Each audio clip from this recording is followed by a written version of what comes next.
Selepas menamatkan pengajian di Singapura, sebenarnya saya mempunyai peluang untuk terus bekerja di sana. Sama seperti anak muda lain, saya juga pernah berdiri di persimpangan kehidupan. Langkah ke depan bermakna gaji yang lebih tinggi dan kehidupan yang lebih stabil. Tetapi, pulang ke tanah air pula bererti melangkah ke arah masa depan yang penuh dengan ketidakpastian. Namun selepas tamat pengajian, saya memilih untuk kembali ke Malaysia dan melibatkan diri dalam bidang politik dengan harapan dapat menyumbang kepada usaha reformasi negara. Namun hari ini, saya berdiri di sini kerana saya mempercaya bahawa masa depan tanah air tidak hanya boleh bergantung kepada impian. Ia memerlukan seorang yang bertindak.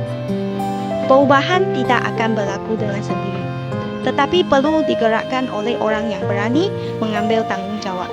Sebab itulah saya memilih terus berada di sini dan menjadi sebahagian perubahan. Saya mahu mewujud lebih banyak peluang untuk golongan muda supaya mereka tidak perlu meninggalkan tanah air untuk mencari rezeki dan tidak perlu merantau jauh semata-mata untuk membina masa depan yang lebih baik. Saya berharap suatu hari nanti kita tidak perlu memilih antara realiti dan cita-cita.